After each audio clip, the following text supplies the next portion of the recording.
በስመ አብ ወወልድ ወመንፈስ ቅዱስ አሐዱ አምላክ አሜን።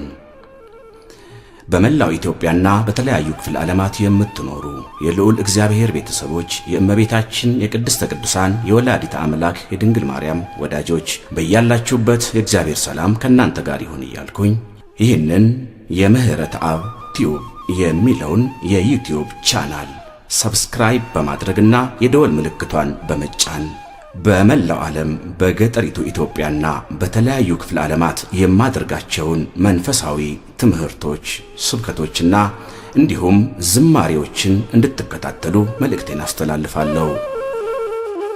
በስመ አብ ወወልድ ወመንፈስ ቅዱስ አሐዱ አምላክ አሜን። እዚህ ናዝሬት ቅድስት ማርያም ቤተክርስቲያን ስቆም በጣም ነው ደስ ያለኝ። ለምንድነው እዚህ ቦታ ላይ እንድናገር የተሰጠኝ አደራ አለ። እግዚአብሔር ጊዜው ደርሶ ደጇ ላይ እመቤቴ ያቁማኝ ይህን ሳልናገር ወደ ሌላ መልእክት ብገባ በእግዚአብሔርም በሕሊናም ዘንድ ያስጠይቃል። አለመመስከር ነገሩ እንዲህ ነው። ለንደን ደብረ ብስራት ቅዱስ ገብርኤል ቤተክርስቲያን የዛሬ 4 ዓመት ቅዳሴ ተቀድሶ ሐምሌ 19 ቀን ታቦቱ ሲወጣ ብፁዕ አቡነ ገብርኤልና ብፁዕ አቡነ መቃርዮስ ብፁዕ አቡነ ቀውስጦስ ነበሩ ንግሱ ላይ። እኔ ቆሜ እንዳስተምር አባቶች አዘዙኝ። ልክ አስተምሬ እንደጨረስኩ አንዲት እናት ወይዘሮ ገነት ትባላለች፣ ኬሻ ለብሳ ብር ነክሳ ድንጋይ ተሸክማ መጣች። እንዲህም አለች፣ በሄድክበት በምትቆምበት ባገኘኸው አጋጣሚ ሁሉ እግዚአብሔር ሲያመቻችልህ ይህን ነገር ተናገር አለች። ምንድነው አልኳት። እኔና ባለቤቴ ተጋብተን የመጀመሪያ ልጅ ወለድን፣ ሁለተኛ ልጅ ወለድን። ሁለቱም ጤናማዎች ናቸው። ዛሬ ወንድ ነው ሴት ነው የሚለው ሳይሆን ጤናማ ልጅ ስጠኝ ተብሎ ነው የሚጸለየው። እና ሶስተኛዋ ልጇ ስትወለድ ግን ቀድሞ እንደተወለዱት ልጆች ጤናማ አልነበረችም። ምላሷ ከተናጋዋ የተጣበቀ፣ አንደበቷ የታሰረ፣ የእናቷን ጡት የምትነክስ፣ በሆነ ባልሆነው የምትበሳጭ፣ ጤና የሌላት ዲዳ ሆነች። በሁለቱ ልጆች ሳቅ ቤተሰብ ከመደሰት ይልቅ በዚህኛዋ ልጅ ያዝን ነበረ። አባት ሌሊት ስራ ይሄዳል፣ ቀን ልጅቷን ይጠብቃል። እናት ደግሞ ሌሊት ልጅቷን ትጠብቃለች፣ ቀን ስራ ለመስራት ትወጣለች። ልደት ሲከበር ተሰብስበው እየሳቁ ሲያከብሩ ያችኛዋ መኝታ ክፍል ጓዳ ውስጥ ቁጭ ብላ ኩርምት ብላ ታለቅሳለች።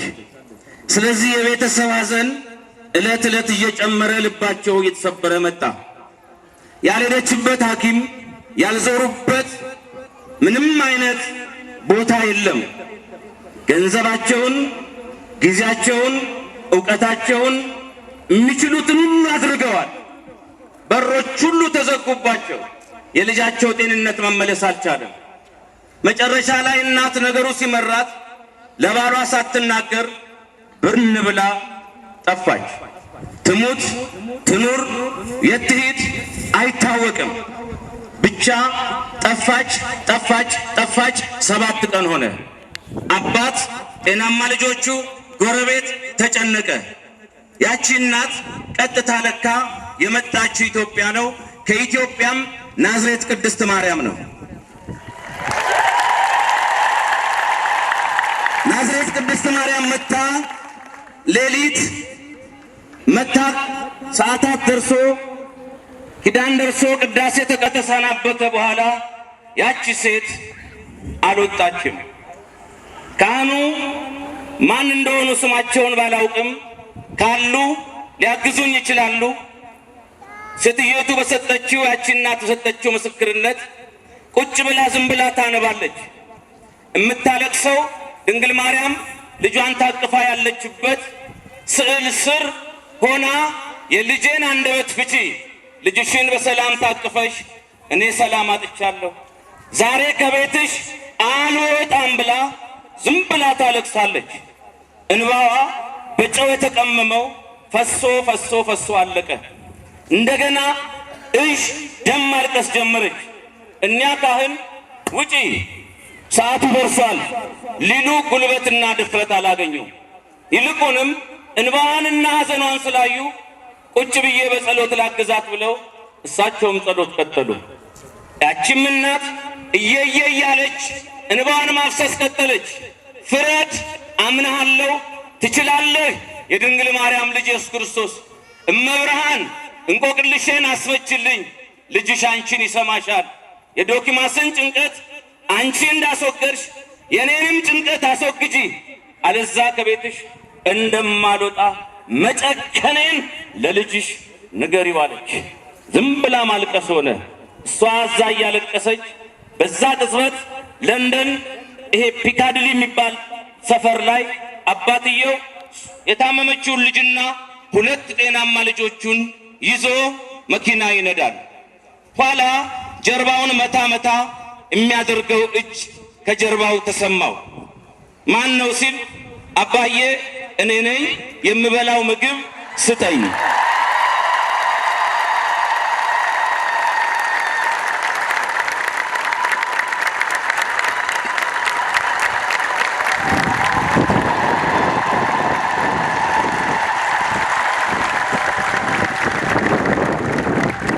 ደነገጠ። አባትየው በህልሙ ይሁን በሆኑ አላወቀም።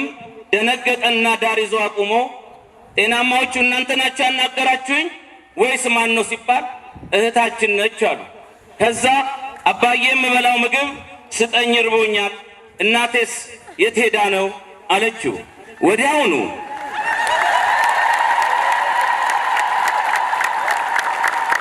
ወዲያውኑ ስልኩን አነሳና ሲደውል ቀጥታ አነሳችው። የት ነው ያለሽው? ስልክሽ እንዴት አሁን ሰራ አላት። በቀጥታ ስልክ ነው የደወለችው። ከዛ የት ነው ያለሽው? ናዝሬት ቅድስት ማርያም ነኝ። ምን እያረግሽ? ድንግል ማርያም ልጅሽ ኢየሱስ ክርስቶስ አይሳነውምና በምልጃሽ የልጄን አንደበት ዛሬ ካልከፈተ ከቤትሽ አልወጣም ብዬ እንቆቅልሼ እንዲፈታ፣ ሐዘኔ እንዲርቅ፣ ጭንቄ እንዲያበቃ እግዚአብሔር ያን ዘመን በ4 ነጥብ ምዕራፉን እንዲዘጋው እያነባው ነው አለችው። ሰማሽ ውድ ባለቤቴ፣ እምነትሽ ታላቅ ነው። አንቺ እዛ እያነባሽ እንባሽ ወደ ምድር የወረደ መስሎሽ ከሆነ ተሳስተሻል። እንባሽ ወደ ሰማይ ሄዶ የኢየሱስ ክርስቶስን ልቡን ቀስቅሶታል። ስለዚህ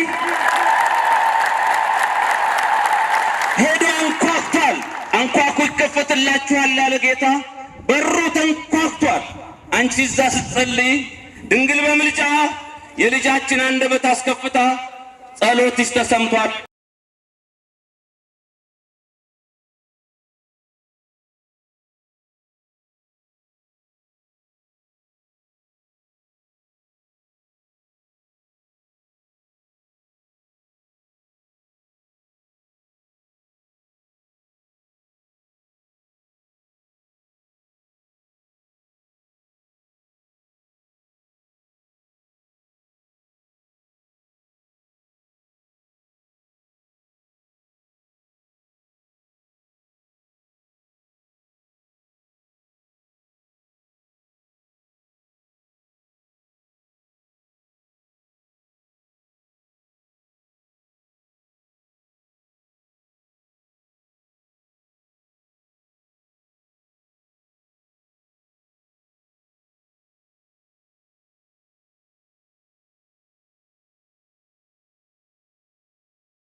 እሺ አባቶች እነዚህ መናፍስት ያስተናብቷቸዋል ወደ ጥልቁ።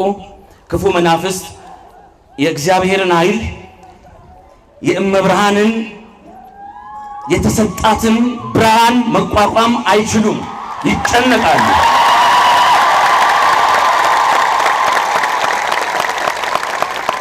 ከዚህ በላይ ድንግልን ለማመን ከዚህ በላይ ልጇ ኢየሱስ ክርስቶስን ለማመን ምንም ምክንያት አያስፈልገንም። ስሟ ሲጠራ መናፍስት ይጨነቃሉ። ወደ ታሪካችን እንመለስ። ወደ ሐሳባችን ይጩተውት ይጨነቅ፣ እናንተ ግን ከኔ ጋር ሁኑ። ሰይጣን አቅም ስላቃጠለው ስለሆነ እኛ እዚህ እንሁን፣ እንዳይረብሸው ጉባኤያችንን። ስራው መበጥበጥ ነው። ስለዚህ ያቺ እናት እንዲህ አለች። መጣች፣ ተአምሯን አየች፣ ልጇን ይዛ በእጇ የታለች ልጅ ስላት ይቺውና እስቲ ተናገሪ አልኳት። ተናገረች። እንዴት ነበር ሲባል እኔ መኪና ውስጥ ከአባቴ ከኋላ ሆኜ ሲሄድ አንዲት ቀይ ነጭ የለበሰች ሴት መታ አፌን ስትነካው አየው። ከዛም አፌ ተከፈታለች።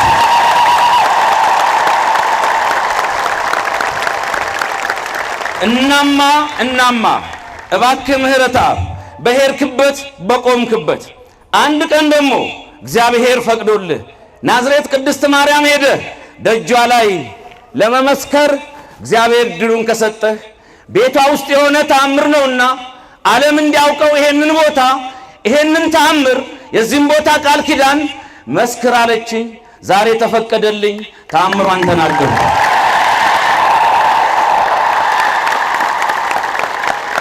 ለሰው የማይቻል ለማን ይቻላል? ከዛም አንድ ግጥም ገጠምኩኝ። ጽሑፉንም ጽፌ ከጨረስኩ በኋላ እንዲህ ስል ዘመርኩ።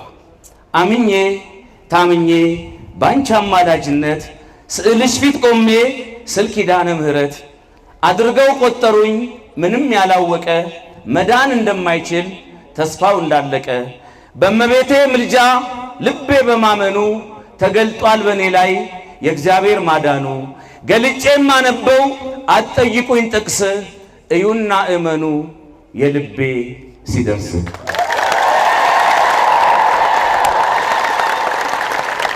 እና ዜማው ነበረ።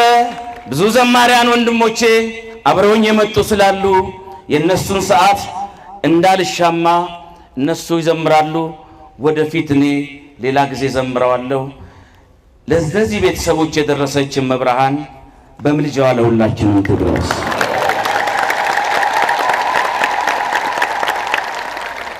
ዛሬ በዚህ ምሽት ይሄን ተአምር ከነገርኳችሁ ዛሬ በዚህ ምሽት ትልቁ መባረካችን በመምጣታችን በመሰብሰባችን ይጀምራል። እግዚአብሔር የምድሩን ሁሉ ውሃ የብሱን ውሃ አንድ ቦታ ሰበሰበው ይላል። ሲሰበሰብ የብስ ተገለጠ ይላል። አዲስ ነገር የሚገለጠው ምስጢር፣ የሀገር እድገት፣ ሰላም፣ ፍቅር፣ ይቅርታ የሚመጣው ስንሰበሰብና ወደ አምላካችን ወደ እግዚአብሔር ስንጸልይ ስንፋቀር ለሱ ስንዘምር ነው። ሁሉንም ነገር የሚፈታው የዚህ ዓለም ችግር የሚፈታው በስብሰባ አይደለም። የሚፈታው በእግዚአብሔርና በእግዚአብሔር ብቻ ነው።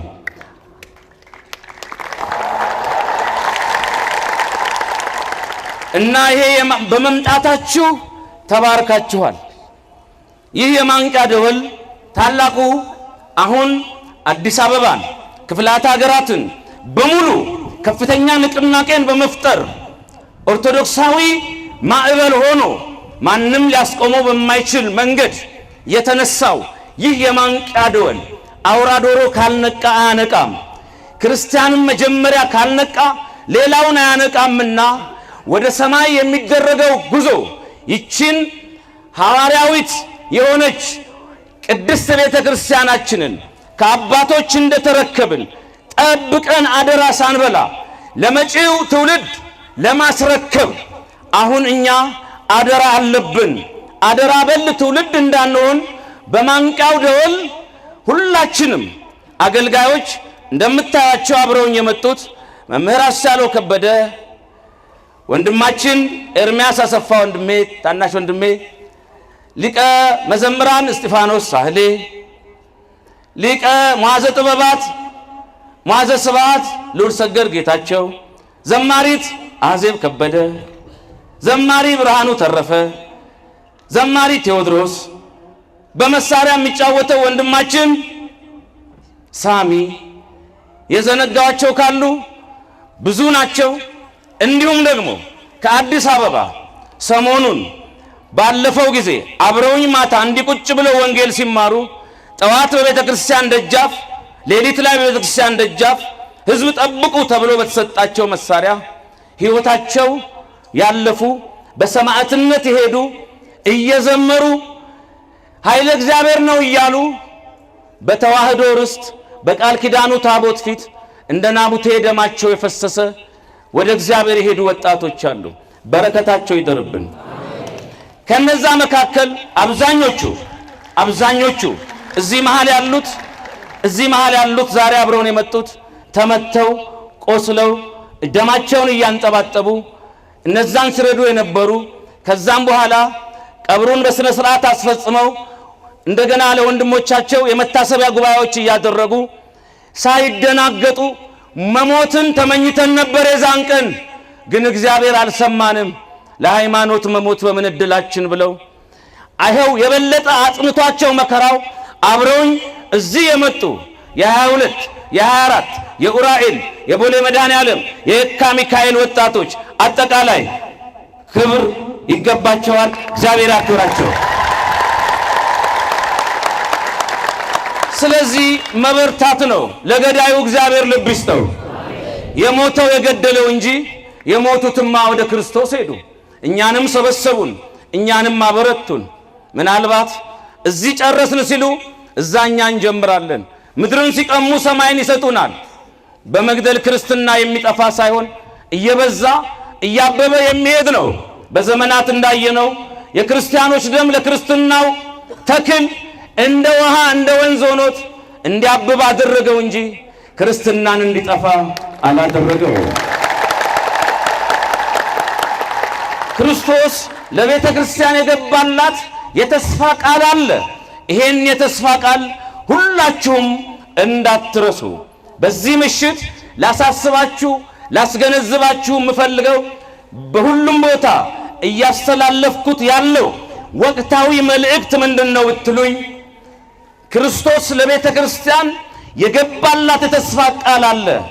በማቴዎስ ወንጌል ምዕራፍ 16 ቁጥር 16 ላይ እንዲህ ነው ያለው፣ ጴጥሮስን አንተ አለት ነህ፣ በአንተ ላይ ቤተ ክርስቲያኔን እሰራታለሁ፣ የሲኦል ደጆች የገሃነም ደጆች አይችሏትም።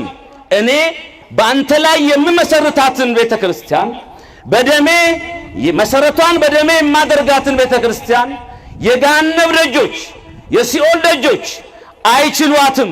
ምን ማለት ነው? የሲኦል ደጆች ብዙ ናቸው። ወደ ሞት የሚወስዱት መንገዶች በጣም ብዙ ናቸው። የሚመቹም ሰፊም አማላይና አባባይም ናቸው።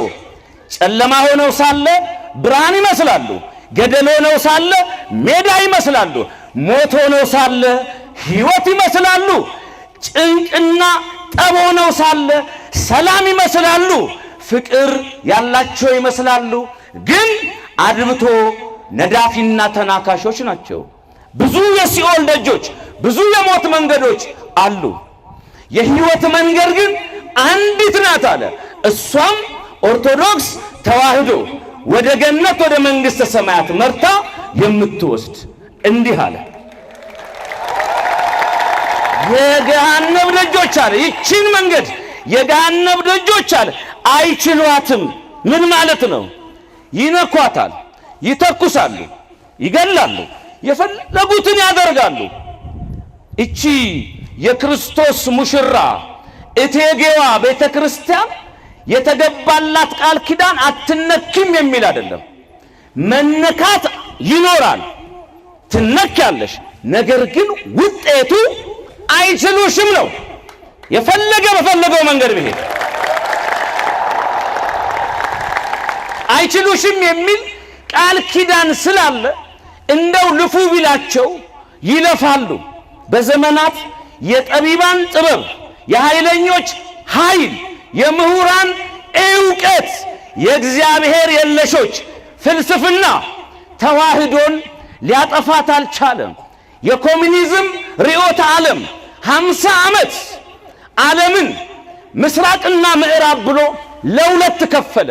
እኩል ሀብታም አደርጋለሁ ብሎ ህዝቡን እኩል ደሃ፣ እኩል ለማኝ፣ እኩል ችጋራም አደረገው። ለምን? ርዕዮተ ዓለሙ እግዚአብሔር የለም ብሎ ስለተነሳ ነው። የለም ያሉት እነሱ የሉም፣ እርሱ ግን ሁሉን አሳልፎ ዛሬም አለ። ዛሬም የለም የሚሉት አይኖሩም። ከሱ ጋር የሚታገሉ ይደቃሉ። ትናንት ክፉዎች መጡ፣ የለም ብለው ተነሱ፣ ህልውናውን ካዱ። በቤተ ክርስቲያን ላይ በሀገራችንም ንጉሱ እንደወደቁ ከደርግ መምጣት በኋላ ሁለት ዋና ዋና ፓርቲዎች እግዚአብሔር የለሾቹ ተነስተው እግዚአብሔር የለሽ ያለ እግዚአብሔር መኖር ስለማይችል በጥይት እርስ በርሳቸው ተቆላሉ።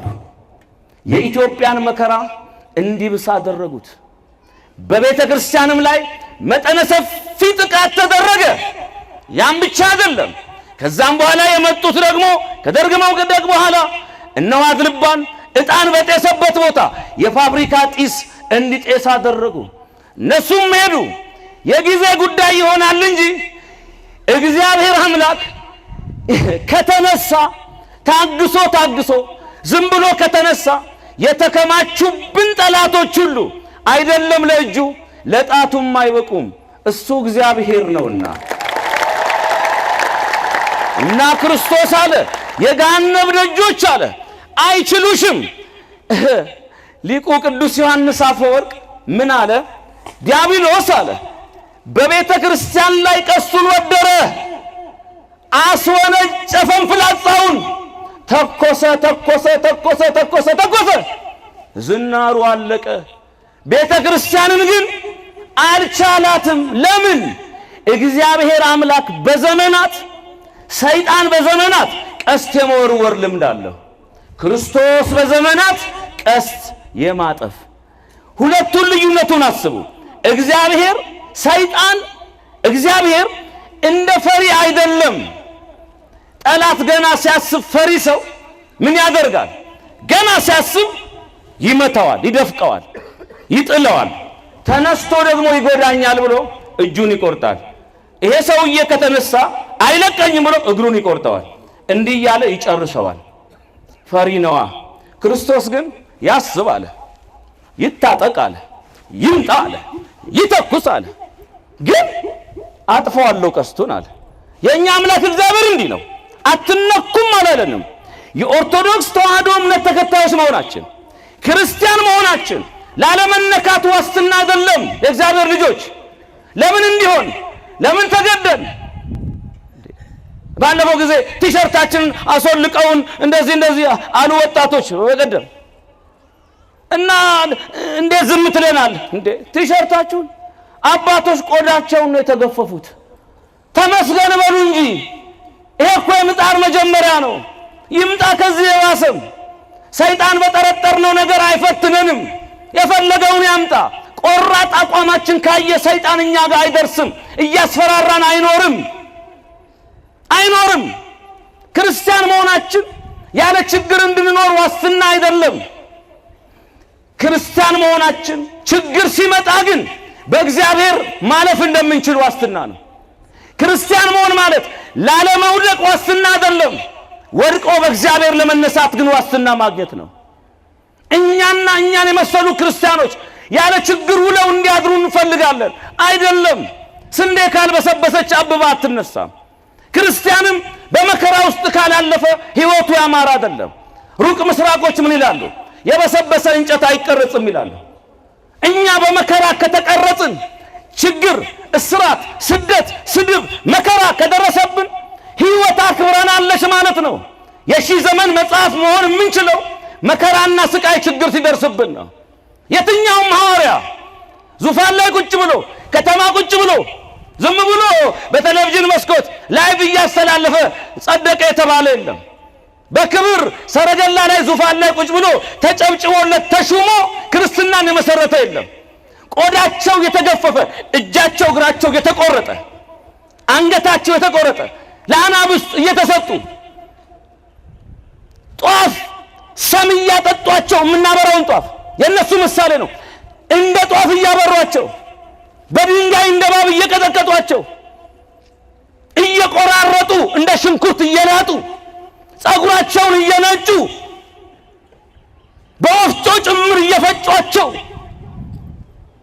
ከአንገት በታች ቀብረው ላም እየነዱባቸው ፈረስ እየነዱባቸው ብዙ ግፍ ብዙ አሰቃቂ ነገር አለ በሰማዕታት ዓለም። ያኖረ ሞት የተባለ የለም።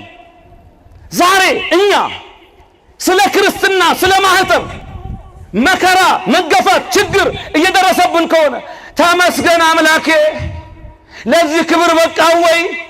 ስለ ስምህ ለመሰደብ በቃው ወይ? ስለ ስምህ ለመሰደድ በቃው ወይ?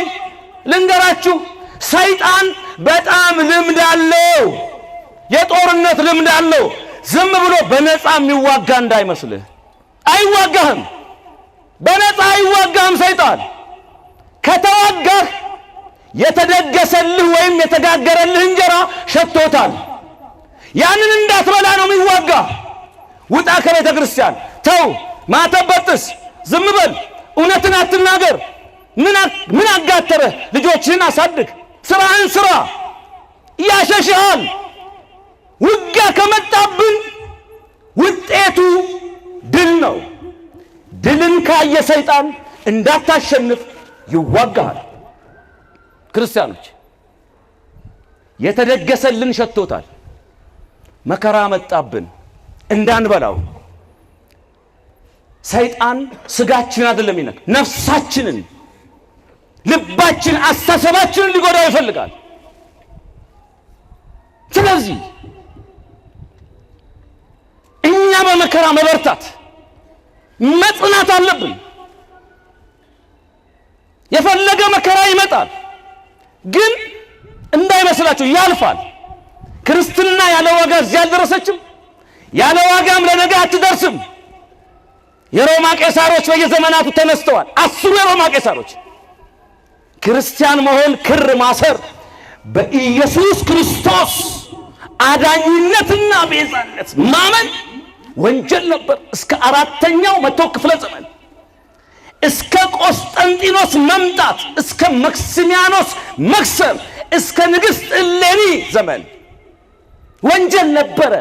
እንዲህ መሰብሰብ፣ እንዲህ የት ተገኝቶ እንዲህ ያለ ነፃነት የለም፣ እንደዚህ የለም። ክርስቲያን መሆኑ ከታወቀ ይገደላል። ግን ምን ያደርጋሉ? እነሱ በመከራቸው ውስጥ በግበበ ምድር ወይም በካታኮምብ ውስጥ ተደብቀው ክርስትናን ያስፋፋሉ፣ ይሰብካሉ። በስዕል፣ በቾክ፣ በጭላት፣ በጥቁር ከሰል እየጻፉ ወርዷል፣ ተወልዷል፣ ኢየሱስ ዓለምን አድኗል እያሉ እነሱ ሲሞቱ ሌላው ትውልድ ያን ዋሻ ሲያየው ክርስቶስን መውረድ መወለዱን እያየ ያምን ነበር። በአሳ ምልክት ኢየሱስ ማለት በግሪክኛ ኢየሱስ ክርስቶስ ወልደ እግዚአብሔር መድህን የሚል ትርጉም ይሰጣል። መስቀል ምልክቱ በመንግስት በሮማ መንግስት ወንጀል ስለሆነ አሳን ይጠቀማሉ። ትርጉሙ ጥሩ ስለሆነ መንግስት አሳ ነው ይላል። እነሱ ግን የክርስትና ማስፋፊያ ከወዳቸው ነበር። እንዲህ ያሉ በመከራ እስጢፋኖስን ደብድበው ደሙን ሲያፈሱ ክርስቲያን በመላው ዓለም ተበተነ። እስጢፋኖስ ባይደበደብና ባይገደል ሐዋርያት 7 ላይ እንደምታዩት ባይደበደብ ባይገደል በሰላም ቢኖር ኖሮ ክርስቲያኖች አይሰደዱም። ክርስቲያኖች ባይሰደዱ ክርስትና እዛው ኢየሩሳሌም ብቻ ተወስኖ ይቀር ነበር። ሲሰደዱ በሄዱበት ቦታ ሁሉ ክርስትናን አስፋፉ። አሁን በዚህ ዘመን እስቲ አስቡ፣ እኛን እግዚአብሔር እንጀራ ማብላት አቅቶት ነው ኢትዮጵያን በሊቢያ እየሄዱ የሚሞቱት? ያልፍልኛል እያሉ በማያምኑ አረመኔዎች እጅ የሚታረዱት? 100,000 ሰው ቢሰደድ 20,000 ሰው ሊሞት ይችላል። የቀረው 80,000 ግን ወደ ምዕራቡ ዓለም ይሄዳል። እግዚአብሔር ለጠናችን ማስታገሻ ስንዴ መስጠት አቅቶት እንዳይመስላችሁ። ሂዱ ምዕራባውያን፣ አጠቃላይ ካቴድራሎቹ ተዘግተዋል። እግዚአብሔር የለም ብለዋል። ምንም ሰው የለበትም። እግዚአብሔርን የሚጠራ ትውልድ በዓለም ላይ ጠፍቷል። ሰይጣንን ነው የሚያመልኩት። ጠፋ እንዳለ እና ግብረ ሰዶማውያን ናቸው። እግዚአብሔር የለም ባይ ናቸው። ዝም ብለው የሚኖሩ ናቸው። መብላት፣ መጠጣት፣ መጨፈር፣ መተኛት፣ መነሳት፣ መኖር እንስሳ ሆነዋል። ከእንስሳትም አንሰዋል። ግን ምን ያደረገ እግዚአብሔር?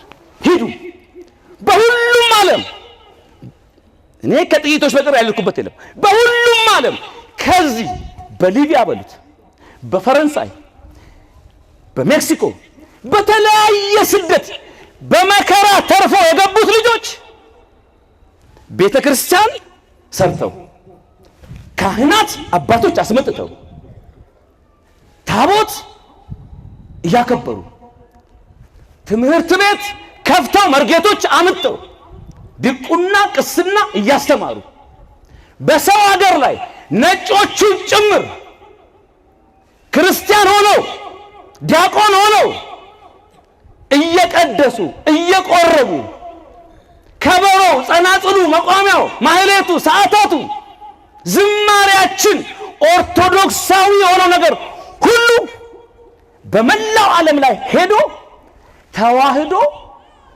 በመስፋቷ ምክንያት በችግር ሁሉም ዓለም ላይ የእግዚአብሔር ስም በማይጠራበት ቦታ እግዚአብሔር ስሙን እንዲያስጠሩ የተዋህዶ ልጆች እንደ ጨው በተናቸው።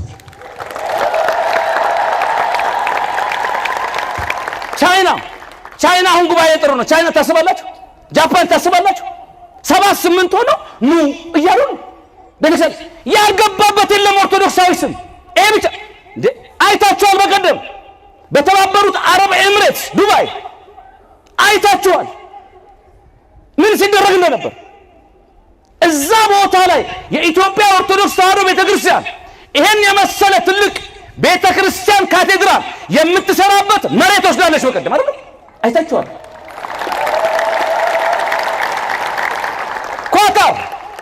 ኳታር ካቴድራል ስላሴ መሰረት ተጥሎ ተጀምሯል። ለኢትዮጵያ ኦርቶዶክስ ተዋህዶ ቤተክርስቲያን የተሰደዱት በአረብ ዓለም ሰው ቤት እየሰሩ ተዋህዶን ግን ቤቷን ሰሩላት ልጆቿ። እግዚአብሔር በችግር ያሰፋል። አቡዳቢ፣ ሻርጃ፣ ሊባኖስ፣ ጆርዳን ላይ ያ ትልቅ ቦታ ተሰጥቶናል። እየሰሩ ነው እና አቡነ ዲሜጥሮስ አባቶቻችን ስደተኛው በሄደበት እኛ በመከራ ነው የሰፋ ነው። ሶፋ ላይ ቁጭ ብለን ሰፍተን አናቅም። ሱፍና ከረባት አድርገን እህቴ ጌታ በኔ በኩል ተገለጠ ብለን በካልቾና በካራቴ በቴስታ ሰፍተን አናቅም። ሳር እያስጋጥን ሰፍተን አናውቅም። ወንድሜ ጌታ ነገረኝ የማንቸስተር እግር ኳስ ተጫዋች ትሆናለህ ብለን ሰፍተን አናቅም። በዛ አልሰፋንም። በዛኛ አልሰፋንም። በምቾት አበቃ ያንተ ነገር ድሎት ባንክ ውስጥ 100 ሚሊዮን ጌታ ያስገባልሃል። በስጋዊ ነገር ሰፍተን አናቅም። እኛ በመከራ ነው የሰፋነው ወዳጄ። እኛ በችግር ነው የሰፋነው ወዳጄ።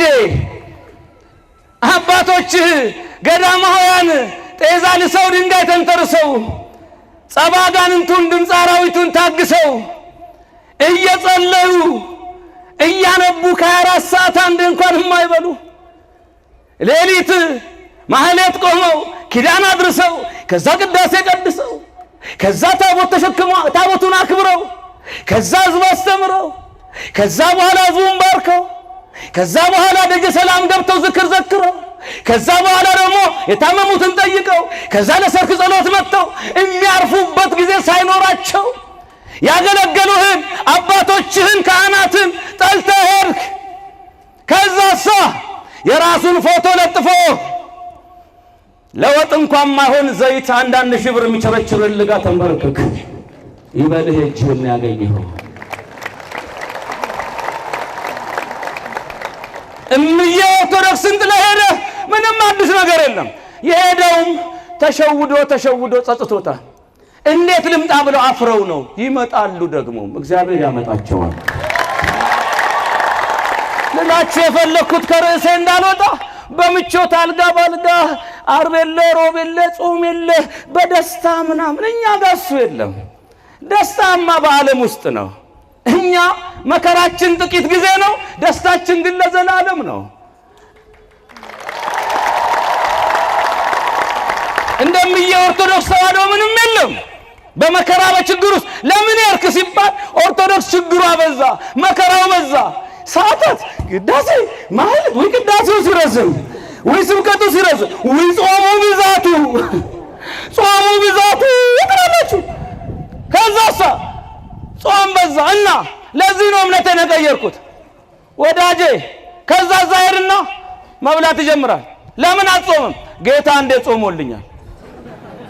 ጌታ አልበላም እንዴ? ለምን በልቶልኛል ብለህ መብላት አታቆምም ታዲያ? ወንድ ከሆንክ እቺንማ አትችልማ። እና ከዛ ይሄድላችኋል። ጌታ ጾሙ ካለን እንጾማለን። ቁርባንን መስርቶ ቁረቡ አለን። ተጠምቆ ራሱ ተጠመቁ አለን። ጌታን ከወደድን እሱ ያደረገውን ማድረግ ነው፣ እሱ የጠላውን መጥላት ነው። በሄደበት መንገድ ነው የምንሄደው። የተናገረውን አደርጋለሁ የሚል ሰው ለምንድን ነው ያደረገውን የማያደርገው? በዛ ጸጋ መሳተፍ ለሱ አንዳች ጥቅም ሳይኖረው አምላክ አብነት ሊሆን ተጠምቆ በሚታየው ነገር የማይታይ ጸጋ ይገኛል ብሎ አሳየን። ቅዱስ ቁርባን የመሰረተው ራሱ ነው። ጾምን የመሰረተው ራሱ ነው። እኔ እኮ ይገርመኛል። በጣም የሚገርመኝ ነገር መጽሐፍ ቅዱስ ትርጉም አይቀበሉም። ትርጉም አይቀበሉም። ይሄ ለምንድን ትርጉም ቃል በቃል ነው አይደል? ቃል በቃል ይሏቸዋል። ቃል በቃል ነው። በቃ ቃል በቃል እሺ፣ ቃል በቃል አዎ፣ ቃል በቃ ሌላ መጨመር መቀነስ አዎ፣ ቃል በቃ ደረቁ ነው። ከላይ ርዕስ የለ፣ መሀል ላይ ሐሳቡ የለ፣ ከታች ዳግ የለ። ቃል በቃል አዎ፣ ቃል በቃል ብቻ ነው የምታምኑት። አዎ፣ ትርጉም አንቀበልም ይሏቸዋል። እንዲያውም አንድ ሌባ ሲሮጥ ሰው እያባረረው ሰርቆ ወደቀ። አደናቅፎ ሲወርቅ መጽሐፍ ቅዱስ አገኘ። መጀመሪያ ላይ ስገልጥ የሚለኝን አደርጋለሁ አለ። ገለጥ ሲያደርግ አትስረቅ ይላል። በዚህ ጸባይ ነው ሰዎች የጣሉህ ብሎ ጥሎት ወረድ ቢል እኮ ወንበዴው ሌባው እንዴት እንደዳነ መጽሐፍ ይናገራል። ይጠቀም ግን እሷን ብቻ ስላየ ቃል በቃል በሚል ጥሎት ሄደ መጽሐፍ። አሁን ቃል በቃል ብቻ የሚሉ ሰዎች አሉ። አንዱም እንደዚህ መጽሐፍ ቅዱስ መጀመሪያ ገልጬ የሚነግረኝን አደርጋለሁ ብሎ ያለኝን አደርጋለሁ አለ። ገለጥ ሲያደርግ ቅዱስ ጳውሎስ ለጢሞቴዎስ ሰላም ለአንተ ይሁን ይላል። ጸጋ የምትባል ሚስት አለችኝ፣ ሰላምንም መጨመር አለብኝ ማለት ነው። እያችሁ ቃል በቃል ከሄደ ሰው ባልሳውን አይሰማ ሊቀመንበሩ ነው። ስለዚህ አያስፈልግም እና ልክ እንደዚህ ነው ሆነ እና ዝም ብሎ እሺ ጥሩ ቃል በቃል ብሎ ማቴዎስ 1 ቃል በቃል ማቴዎስ 2 ቃል በቃል ማቴዎስ 3 መጣና ክርስቶስ በውሃ ተጠመቀ፣ እናንተ በውሃ ተጠመቁ ስትላሽ ይሄ ለማለት እኮ የተፈለገው እንደዚህ ቃል በቃል አይደለም እንዴ? እዚህ ጋር ወደ ነው ወደ ቃል በቃል ነው። በውሃ ተጠመቀ፣ በውሃ መጠመቅ አለብን አይደል? ሰው ከውሃና ከመንፈስ ካልተሆነ ለእግዚአብሔር መንግሥት ጥምቀትን ሳይወድ በግድ መፈጸም አለበት የለበትም? ባይገባን እንኳን ጌታ ስላደረገው ማድረግ አለብን የለብንም? ስለዚህ እዚህ ጋር ትርጉም ያስፈልጋቸዋል ማለት ነው። እውነት ጋር ሲመጣ ይሄ ለማለት የተፈለገው ውሃው እኮ እንደዚህ ነው እንደዚህ። አሃ እሺ ቀጥሉ። አሁንም ዮሐንስ 1 ቀጥታ፣ ዮሐንስ 2 ቀጥታ ደረኩ፣ 3 ቀጥታ፣ ዮሐንስ 4 ዮሐንስ 5 ዮሐንስ 6 ስጋዬን የበላ ደሜን የጠጣ የዘላለም ሕይወት አለው፣ ስጋዬን ያልበላ ደሜን ያልጠጣ ያልቆረበ ሰው የለውም ማለት ጌታ። እና ለምን አትቆርቡም? ይሄ እኮ ለማለት ተፈለገ እንደዚህ እዚህ ላይ ሰው ነው እንደ ትርጉም የሚሰራው። አሁን ነው እንደ ትርጉም የሚሰራው። እንዴት ተብሎ እንዴት ይሆናል? አይሆንም። እሺ ማቴዎስ 3 4 ጋር ሲደርሱስ ጌታ 40 ቀንና 40 ሌሊት ጾመ። እናንተም ያብይ ጾምን አብራችሁ ጾሙ ብትወዱን ትእዛዝ ፈጽሙ ጾሙ። አይ ማለት እሱ ጌታ አንድ ጊዜ ምሳሌ ሊሆን አንዴ ጾሞ ጨርሶታል ጉዳዩን። እኛ አይመለከተን። ኧረ እባክህ ማን ነው ታዲያ የሚመለከተው? መጽሐፍ ቅዱስ እኮ ነው። ትርጉም ካለን ከተቀበል ቀድሞውኑ ካልተቀበል እዚህ ጋር መሸሽ አይቻልም። ሂድ ከዛሳ ዓርብ የለም ሮብ የለም ጾም የለም። ወይኔ ለጤና ራሱ እኮ ለጤና እንደው ተውቀስ ለጤና ትልቁ ነው ሮቶ ማጥር ይውስ ዝም ብሎ በልቶ ሰው እኮ መጠን አለ፣ ገደብ አለ፣ ህግ አለ። እንደው ጫማውን እንኳን ሲያስጠርቅ እኮ ማየት የማይችል አለ። አደራ ሊስትሮ እኔ ባላይ መድኃኒዓለም ያይሃል ደህና አልገጠም እስኪል ድረስ እንዲህ ይላል። ለምን ህግ ስርዓት የለማ። ወይኔም የኦርቶዶክስ ጋር ናስቴ መኪና ሲነዳ እንደት ነው? ዝም ብሎ ሲነዳ ፍጥነታችን ኃይለኛ ሲሆን ቁልቁለት ላይ ስፒድ ብሬከር አለ አይደል? ገርገጭ ሲል ፍሬኑን ቀስቀስ ያዝ ያደርገዋል እንዳይገለበጥ። አሁንም የደረስ ጨምር ገርገጭ ሲል ቀስቀስ ያደርገዋል። የኦርቶዶክስ እንደዚህ ናት። እኛ ነፍሳችን ሹፌር ናት፣ ስጋ መኪና ነው። እየተጓዝን ነው፣ በክርስትና ጎዳና እየሄድን ነው። ስንሄድ አንደኛ ማርሽ፣ ሁለተኛ፣ ሶስተኛ ነዳጅ ሰጠን ልንገለበጥ ስንል ከዛ ስፒድ ብሬከር የገና ጾም ይመጣና ገርገጭ ያዘው። እንዳትገለበጥ ነው። ከዛ እሺ ለቀቅ ያደርግሃል። ዓርብ ለቀቅ ያደርግሃል። ሮብ ስፒድ ብሬከር ለቀቅ ያደርግሃል። የነነዌ ጾም ከዛ ለቀቅ ያደርግሃል። የአብይ ጾም ይመጣል። ከዛ ስፒድ ብሬከር በስቶ ደክመን ዜሮ ላይ ማርሽ ሊሆን ሲል አይልና ትንሣኤ ይመጣና 50 ቀን ሰጠት ነዳጅ ትሄዳለህ። ከዛ ትሄድና 50 ቀንና ደግ ሳይበረክትም ትላለህ። ያልቃል። ይመጣል። ልጠፋ ስትል ደግሞ ሰኔ ጾም ሐዋርያት ይመጣል። ከዛ በሱ ደከም፣ ከዛ ለቀቅ፣ ከዛ ፍልሰታ እንዲህ እያለ ሳንገለበጥ አደጋ ሳይፈጥር ወደ ገነት ቀጥ ብሎ መግባት።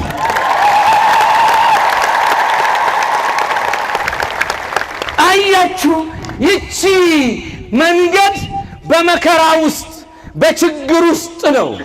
የህይወት ትርጉሙ የህይወት ደስታው ያለው መከራ ውስጥ ነው። ኖሮ ሞተ ምን ይጠቅማል? ምንም አይጠቅምም። ኢዮብ ያለው እኮ በመከራ ውስጥ በማለፉ ነው። ሌሎቹ ያለ ችግር ያለፉትን ማን ያስታውሳቸዋል? እምዬ ኦርቶዶክስ በስቃይ በመከራ በሞት በረሃብ መብላት እየቻሉ ባለ መብላት የሚፈልጉትን በመተው ዋጋ በመክፈል በብዙ ነገር ውስጥ ለስጋ በማይመች ነገር ግን ነፍስን ከእግዚአብሔር ጋር በሚያገናኝ በመጽሐፍ ቅዱስ የተዋቀረ ስርዓት ነው ቤተ ክርስቲያን የምትሄደው። እና ይቺ ቤተ ክርስቲያን መከራ ችግሩ ምንም ነገር ለምደነዋል፣ የኖርንበት ነው። መራቡን በጾማችን አይተነዋል። መቆምን በቅዳሴያችን በሰዓታቱ አይተነዋል። መሰደድን በአባቶቻችን አይተነዋል። መሞትን በሰማዕታቱ አይተነዋል። በደስታ በምድራዊ ምቾት የተገነባች ቤት አይደለችም። ስለዚህ የተዋህዶ ልጆች ለምን ተነካን፣ ለምን ተደፈርን፣ ለምን እንዲተባል አትበሉ። ክብራችን ነው፣ ሊያስደነግጠን አይገባም። እኛ እኮ እግዚአብሔር አለልን።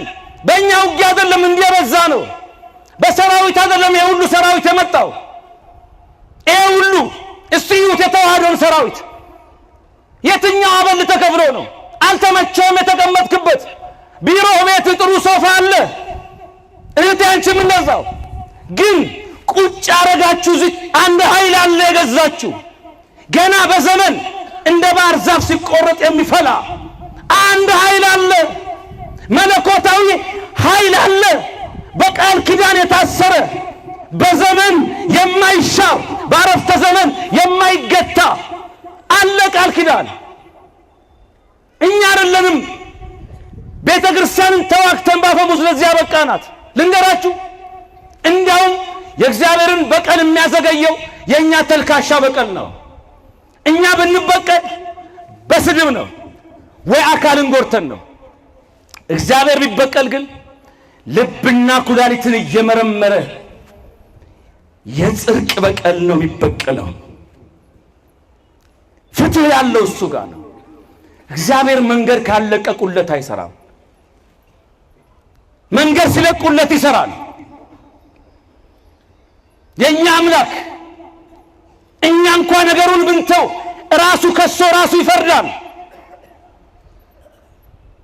ስለዚህ ክርስቲያኖች ምንም አይነት ችግር ምንም አይነት መከራ እንዳናውጻችሁ እንዳንናወጥ እንዳንፈራ እማንፈራው ወንድ ስለሆነ አይደለም የሚጠብቀን አላስነካችሁም ሲለን ነው። አስነክቶንም አያውቅም። አሁን እኛ ጥቂት ችግሮች አይተን ተናገጥ ነው። ጥቂት ግን ከ1 ሚሊዮኑ ሳናውቀው አሻግሮናል። የታሰበልንማ ብዙ ነበረ። ሳናየው ያየልን ማለፍ ሳንችል ያሳለፈን ብዙ አለ። ጥቂት ብልጭ ሲል እንደነግጣለን። እነዚህ ነገሮች እንድናውቅ ያደረገው እንድንማርበት ነው። ጠንቃቃ እንድንሆን ነው። ሚዳቋና ድኩላ ሲታደኑ ሲገደሉ ነው። አንድ ግጠው ሁለት ሲያዩ፣ አንድ ተጎንጭተው ሁለት ሲያዩ ውበታቸው ውብ ሆኖ የቀረው። እኛም ውበታችን ድንቅ የሆነው በመከራ ውስጥ ነው።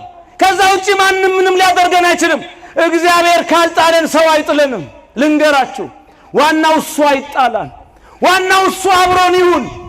እሱ ከኛ ጋር ከሆነ ጉልበታችን ከኃይለኞች ኃይል ከጉልበተኞች ጉልበት በላይ ነው።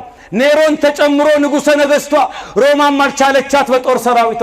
የክርስትና ሃይማኖት በሰይፍ አላለቀም፣ ከጳውሎስ አናት ጋር ተቆርጧል። ክርስቲያንን በሰይፍ ለማጥፋት መነሳት ማራገብ ያህል ነው ነፋስን ወደ እሳት። እውነት ነው እኛ ልንጠፋ አንችልም። በዘመናት ተነስተዋል አልቻሉንም። በመከራ በችግር ውስጥ እየበዛን እየሰፋን እየጠነከር ሄድን። እስቲ እዩት፣ አስታውሱ። 5ቱን ታሪኮች ብቻ ማየት በቂ ነው ነገራችን ስንዘጋ። ጎጃም ላይ በ1594 ዓመተ ምህረት ነግሶ የነበረው አጼ ሱስንዮስ የሮም ሃይማኖት ትንገስ የኦርቶዶክስ ሃይማኖት ትርከስ ብሎ ከቤተ መንግስት እኮ ነው በመንግስት አዋጅ አወጀው።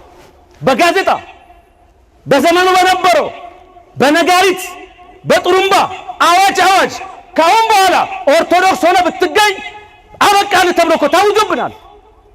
ግን ህዝቡ ሰማ እንዴ?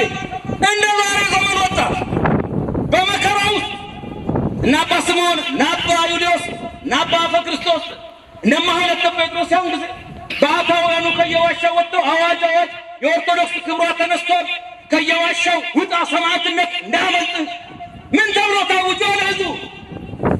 ክህነት አይሰራም፣ የካህናት ክህነት አይሰራም። እንዲያውም በቤተ ክርስቲያን የተቀበሩ በገዳማ የተቀበሩ የአባቶች ካህናት አጽም ወጥቶ ይቃጠል ብለው ቀጠሉት። ጾማችን ተሻረ፣ ሻሩት። የኦርቶዶክስ ቁርባናችን እንደ ሮም አደረጉት። ኦርቶዶክስ አጠቃላይ ለወጡባት። በሃይማኖት የቀልድ የለም ማለት እንደ ዘመኑ እንደነ ወልደ ሰንበት እንደነ ኃይለ ሚካኤል እንደ ሰሞኑ ሰማዕታት ወጣ ህዝቡ ሆ ብሎ። መንግስት ህዝብ ላይ ዘመተ፣ ጅምላ ጭፍጨፋ አደረገ። ህዝቡ ደግሞ ደም ሲያይ ከዚህ የተሻለ ወደ ክርስቶስ የምንሄድበት መንገድ የለም። በሃይማኖቴማ ማተቤን አልበጥስም፣ ንጉሥ ብትሆንም አከብርሃለሁ፣ ግን ነፃነቴን ቀምተኸኛል፣ ተዋህዶን ስታጠፋ አላይም እያለ ተሰለፈ። በደንቀዝ ብቻ በአንድ ቀን 8000 የተዋህዶ ልጆች በመንግስት እንደ በግ ታረዱ። ደማቸው ፈሰሰ እንደ ጎርፍ። ቀጠለ፣ አላቆመም። ትግሉ ቀጠለ። ልጃቸው ኦርቶዶክሳዊ ከህዝብ ጋር ከወጣቱ ጋር አብሬ ነኝ እምቢ ለተዋህዶ አባቴ ብትሆንም አባቴ ነው ብዬ ግን ተዋህዶን ስታጠፋ ቆም ያላይም ማለት ወደ ህዝብ ሆነ፣ ስልጣኑን ያዘ፣ የተዋህዶ ክብር ተመለሰ። እነ ጴጥሮስ ፓሪስ እነ አልፎንስ ሜንዴዝ የተባሉት ሁሉ ተወገዱ። ያ ዘመን አልፏል። የወዲት ጉዲት 40 ዓመት ካህናትን ቤተክርስቲያንን ያ ዘመን አልፏል። በአባቶች ትግል፣ በወጣቶች ትግል፣ በክርስቲያኖች ደምና አጥንት አልፏል ያ ዘመን። አላሸናፋትም ቤተክርስቲያንን አይችሏትም የሚል ቃል ኪዳን ስላለ ያን ብቻ አይደለም። ደርቡሾች መጥተዋል ከሱዳን ማህዲያ ከሊቢያ ከትሪፖሊ በሚሰጣቸው መመሪያ እየመጡ ያን ዘመን እኮ ነው ብዙ ክርስቲያን የታረደው። እንዲያውም አንድ አባት ከልጁ ጋራ ሲያሳድዱት ልጁ ቆርባ ከቤተክርስቲያን የወጣች ልጁን ነጠላዋን እንዲለብሳ እየሮጠ ሊገሏት ሲሉ እነዛ ማምኑ አክራሪዎቹ ሊገሉት ሲሉ ልጁን ልጄ ይሄ ሞት ይቀራል ዛሬ ብናመልጠው አይቀርም ካልቀረ የማይቀርልን ጽዋ ለምን ዛሬ አንጠጣውም አለው አባትየው። ልጁም እሺ አባቴ አለ። ሄዱና በጌታ በኢየሱስ ክርስቶስ እናምናለን አንክድም ብለው ተሰዉ። በዛ ዘመን ጀግንነት ይሄ ብቻ አይደለም። የንጉሥ ተክለ ሃይማኖት ልጅ ያልተባረከ እህል ቢ በአብ በወልድ በመንፈስ ቅዱስ ስም ብለሽ እንዳትባርኪ ዝም ብለሽ ቢ አለ። ሳልባርክ አልበላም ማለት ቢ ሳልባርክ አልበላም። በረሃብ ትሞቻለሽ። ልሙት ሞተች። በረሃብ ሞተች። ስመ ሥላሴን ሳልጠራ አልበላም ብላ ጨከነች። በዛ ዘመን የነበረው መከራ ክር ያሰረ ክርስቲያን 10 አንገት የተቆረጠ ለአሚር አብዱላሂ ሱዳን ይላክ ነበር። ያ ዘመን በአባቶች ትግል አልፏል። አላጠፋንም። ቃል ኪዳኑ አይችሏትም ነው። ግራኛ መር ዘመን 15 ዓመት መጣ። እሱም እንዲሁ አረገ። ክርስትና የሚያነሳ ቄስ ጠፋ፣ ዲያቆን ጠፋ። ቤተክርስቲያን ጉልላቷ ወረደ። አገሪቷ ዝም አለች። ኦርቶዶክስ አበቃላት ሲባል ነው እንደገና እግዚአብሔር ቀን ደርሶ ቃል ኪዳኑ አይችሏትም ስለሆነ ተዋህዶ ወደ ክብሯ ተመለሰች። ያ ሰው ጠፋ። ይሄ ብቻ አይደለም። ፋሺስት ጣሊያ በአድዋ የደረሰበትን ሽንፈት ለማካካስ ከ40 ዓመት በኋላ መጣ። ኢትዮጵያን 5 ዓመት እንዳልነበረች አረገ። ካህናትን በአደባባይ ጨፈጨፈ፣ ገደለ፣ ህዝቡን ጨፈጨፈ። ክርስቲያኖችን በተከለከለ መርዛማ ጋዝ መጨረሻ ላይ የእግዚአብሔር ቀን ደረሰ። አቡነ ሚካኤል ያን ጊዜ ነው በኢሉባቦር ክፍለ ሀገር በጎሬ ወረዳ ከያምቤ ተራራ ላይ ወርደው ማዕተቤን አልበጥስም ህዝቡም እኔም ላንተ አንገዛም መሬቱም ሳሩም ብለው አውግዘው የተረሸኑት በሰማዕትነት። ፒያሳ ሂዱ አቡነ ጴጥሮስ ያን ጊዜ ነው በነማርሻል ግራዚያኒ ማዕተቤን አልበጥስም ኢትዮጵያም አትፈርስም። ዛሬ ቋንቋችን ልታጠፋ አማርኛውን በጣሊያንኛ፣ ኦሮምኛውን በጣሊያንኛ፣ ጉራግኛውን በጣሊያንኛ፣ ትግርኛውን በጣሊያንኛ አለባበሳችንን ባህል አለባበሳችንን ይሄ አበሻ ቀሚስ በጣሊያን ልትቀይረው ሁሉን ነገር ልትቀይረው። አረ አመጋገባችንን ጭምር እንጀራና ወጥ ቆጮ አጠቃላይ የኢትዮጵያ ባህል ገንፎ፣ ጤፍ እንጀራው፣ ጨጨብሳው፣ ቡላው ስንቱን ልንገራችሁ። የየሀገሩ ባህል ብዙ ነው። ይሄንን አስቀርተህ በፓስታ ልተካ በጣሊያን ሹካ እንዴት ተብሎ እንዲያውም አንድ አባት ምን አሉ? አንድ ሰውዬ ፓስታ ሲጠቀሉ አልተቀላቸዋል። ተካይ እንኳን አንቺ የፈጠረሽ ጣሊያንም አላመለጠም ብሎ በእጃቸው ደግሞ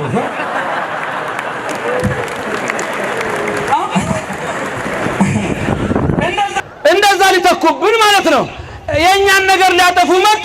አቡነ ሚካኤል ግን የለም ቋንቋችን ኦሮምኛውም አይጠፋ፣ አማርኛውም አይጠፋ፣ ጉራግኛውም ትግርኛውም አይጠፋ፣ ደቡቡም አይጠፋ፣ ወላይትኛውም አይጠፋ፣ ጋምቤላውም አይጠፋ። ኢትዮጵያ ሆና ሰርገኛ ጤፍን መለየት አይቻልም አይደለ? አብሮ ተፈጥሮ አብሮ እንደሚፈጭ አብሮ ተፈጥሮ አብሮ የሚፈጭ አንድ ህዝብ ነው። ኢትዮጵያን አትለየንም። እንኳን እኔ እንኳን ጳጳሱ እንኳን ህዝቡ ሳር ቅጠል ላንተ አይገዛም። ዞርበል አሉት። ብር ወርቅ ዞርበል ገሎታል። አስፈራርተሙታል። እገሎታል። አቀባበለ መትረስ እጃቸው በሰንሰለት ከዛስ ጥቁር ሻሻይ ናቸው። ለምን አሰርክ? ሲቀባበል አይተው እንዳይፈሩ ነው። እምትገለው አንተ ፍራ እንጂ እምትገለው አንተ ፍራ እንጂ ይሄን የመሰለ እድል የታግኝቼ በዚህ ሞት ውስጥ እኮ ነው ወደ ጌታ የምሄደው ፈጽማት መሞት ክርስትና አይገድበው ምድርን ሲቀማ ሰማይን ይሰጣል የሰማዕታት አደባባይ የሚባል አለ ድሮ በሰማዕታት ዘመን አንድ ክርስቲያን ክርስቶስን አልክድም ሲል ይጠሩታል ህዝብ ይሰበሰባል ነገስታት ቁጭ ይላሉ ሰይፍ ይሳላል አሁን ክርህን ከበጠስክ አሁን ከተውክ ሃይማኖት ግን ክርስቶስን ከካርክ ቤት ሀብት ስልጣን ይሰጣል ካድሉታል እምቢ ካልክ ይውታል የበለጠ ከኔ ከንጉሱ አዎ አለ በሰማይ ነው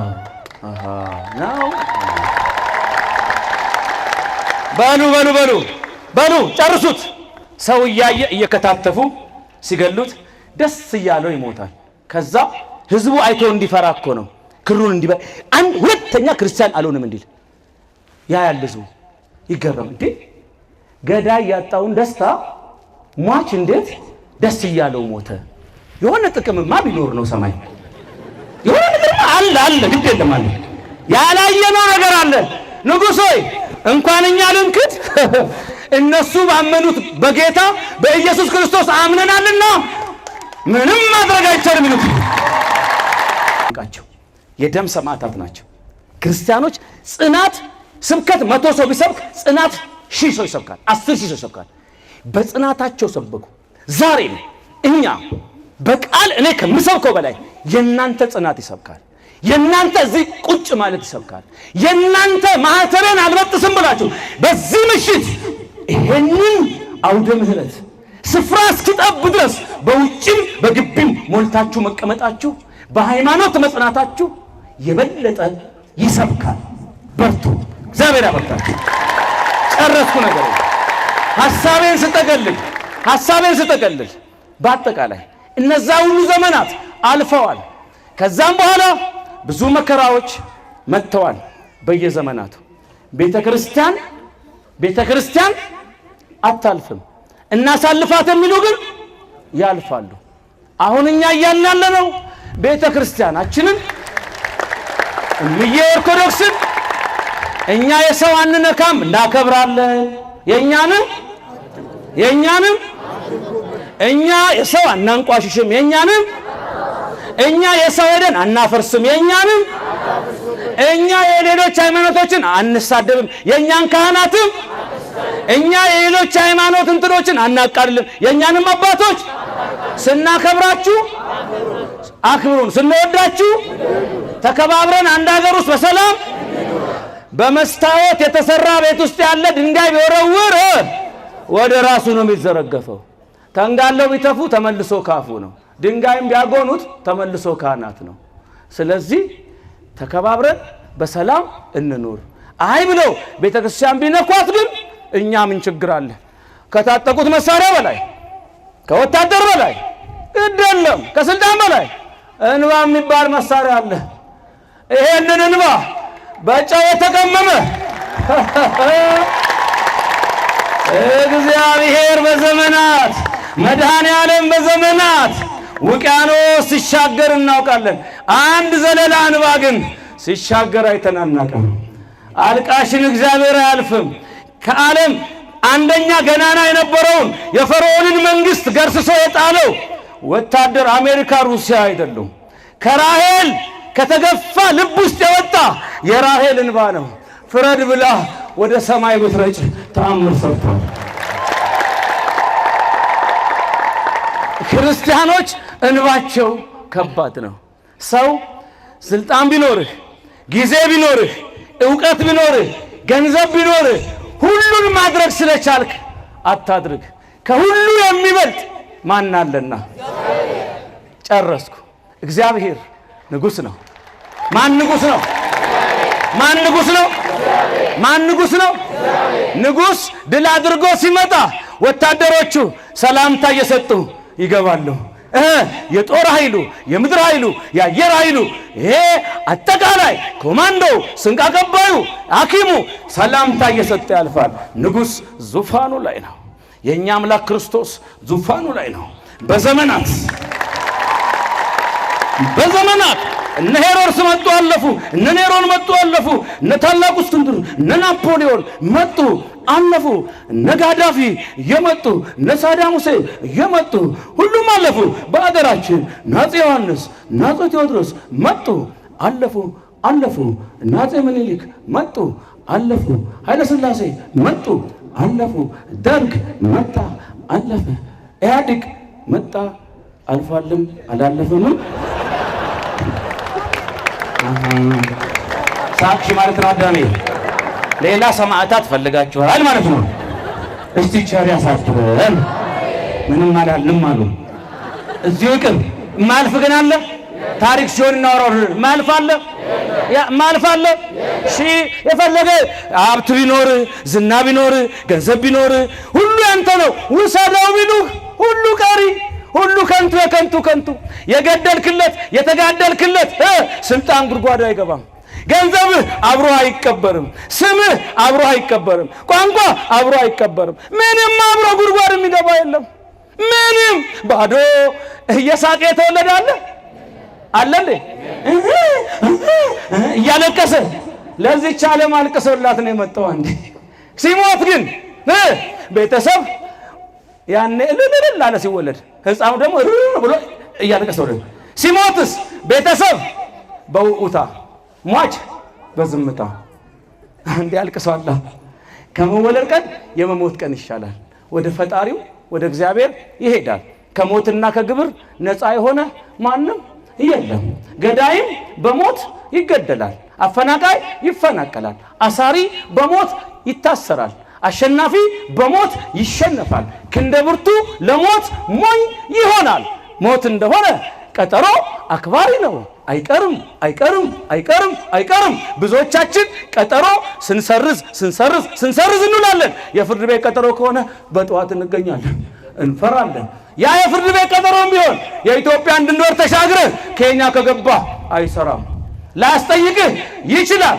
ምናልባት እንግዲህ በኢንተርፖል ሕግ ስምምነት ካላቸው ሊያመጡ ይችላል። ከዛ ውጪ ላያስጠይቅህ ይችላል።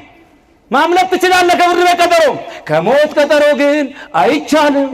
መልአከ ሞት ተልኮ ሲመጣ ቤተ መንግሥት በወታደር ተከቦ ያለውን ንጉሥ ገብቶ ይወስደዋል።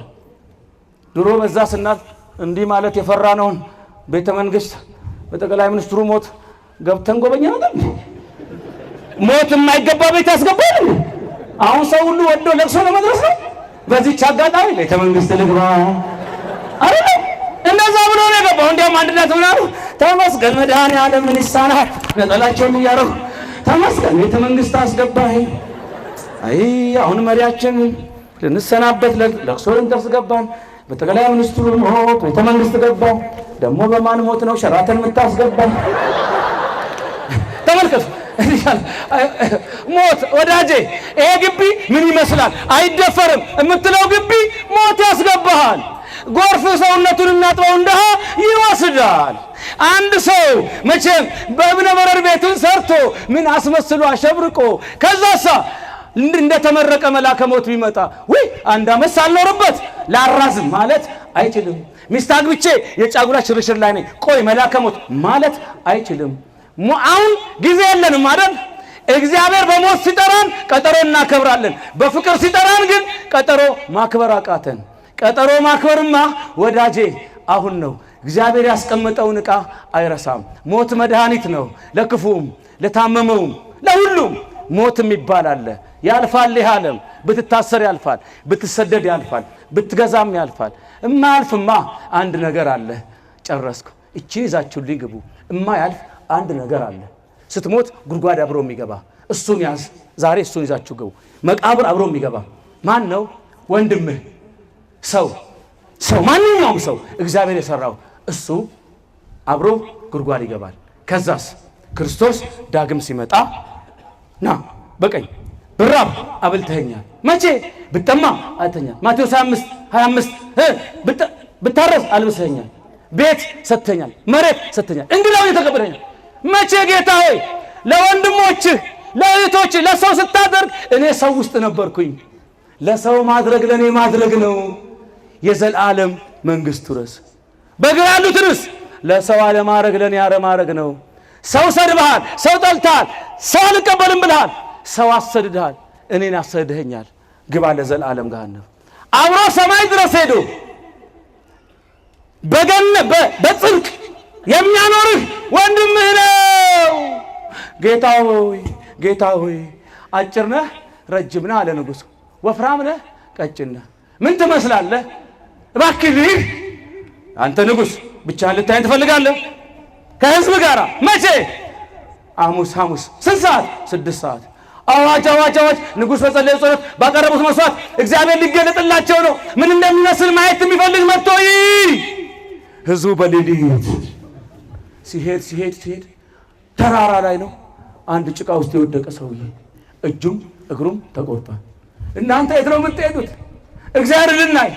እኔም በስሙ ለምኜ ነው የምኖረው፣ ተሸከሙና ውሰዱኝ። አረ ቦታ ይያዙብናል። ሁሉም ቢጠይቅ እምቢ አለው። መጨረሻ ንጉሡ መጣ። 1000 ዓመት ንገስ፣ እኔንም ውሰደኝ። አይ ልብሴ ይቆሻል፣ አንተን ማቀፍ በዚህ ምክንያት ሰጠና ጥሎት ሄደ። እግዚአብሔርና እያሉ እየጠየቁ ሊውሉ ነው። መጨረሻ ላይ አንድ አባት መጡ። እንዲህ የጎበጡ በጣም አልተዋሉ። አባቴ የት እየሄዱ ነው? እግዚአብሔርን ላይ አይ በቃ ይሄዱ። እንኳን እኔን ተሸክመው ራሱ የሚደርሱ አይመስለኝም። ምንድነው የፈለከው? በስሙ ለምኜ የምኖረውን አምላኬን ማየት ፈልግ ነበር። አይነ ስውር መሪ የደሃው እንጀራ እሱን ልየው። ግድ የለምና እንደርሳለን ና ልሞክር ብለው በጋቢያቸው እንዲያርገው እንዲህ በጋቢያቸው ይዘውት ተሸክመው ሲሄዱ በየ5 ደቂቃው 10 ኪሎ ይጨምራል። ያዘሩት ሲያዝሉት 50 ነበር። ከፍ ሲሉ 100 ደርሷል። አሁን ከፍ ሲሉ በጣም 120 130 140 ሲባል 150 አቃታቸው። እንዲህ አሉ። አንተ ሰውዬ አረ እንዴት ነው ነገሩ? በጣም ከበርከኝ። ይገለጣል የተባለው እግዚአብሔር አንተ ነህ መሰል። እንዴት አወቁ? ሁሉም እያየኝ አለፈ። አሁን እኔ እሱ አገኘኝ ብሎ ከጀርባቸው ተሰወረ። የሰው እግዚአብሔሩ ሰው ነው። ወንድምህን ውደድ፣ ወንድምህን አፍቅር። ጥላት ለምትሄደው ዓለም እግዚአብሔር ሰው ነው። እሱን የጠላ ቀን እግዚአብሔርን ጠላ። ወንድምህን የረዳ ቀን እግዚአብሔርን ረዳ። እሱ ነው ሰው። 9 ቁጥር 8 በጥፊ ምን ነው እበልጥሻለሁ። አምባገነን ነው። እኔም የምበልጠዋለኝ እኮ 7 ምን ነው ስለምበልጥሽ ነው። እኔም እበልጠዋለሁ 6 5 4 3 2 ደግሞ 1 ምን ነው ብትላ ከላይ ከቤተ መንግስት የመጣ መመሪያ እስከ ቀበሌ ክፍለ ከተማ ወረዳ አለበት ተብሏል። ግዴታ ነው። ይሄን ካልከፈጸምኩ እፈናቀላለሁ። ስለዚህ ግዴታ ወይ ጉድ! 1 ቁጥር ደምታለች፣ ጥርሷ ወልቋል፣ ጆሮዋ፣ ወገቧ። አይ መከራዬ ነው። ከላይ ነው። እኔም እኮ 0 አለች። ግን ለምን እነዛን በክፉ የመጡትን ፍቅር አላስተምራቸው? ለምን ከላይ ቢመጣ ዋጋ ብከፍልም ከላይ ስለከፉ ከታች አልከፋም አልፈልግም ብላ ዜሮዬ እንደነሱ ቢሆን ሌላ ነበር። እኔ ግን ውድድ አደርግሻለሁ ስባ 10 ቁጥር ሆኑና ከሁሉ በልጠዋለሁ። ስታቅፍ ከፍ ትላለህ፣ ስትወድ ከፍ ትላለህ። ለማባረር አንበሳና ጅብ ያባረራል። አታባር፣ ውደድ፣ አትጥላ፣ አፍቅር። የሰው እግዚአብሔሩ ሰው ነው። ቸር ያሳድራል።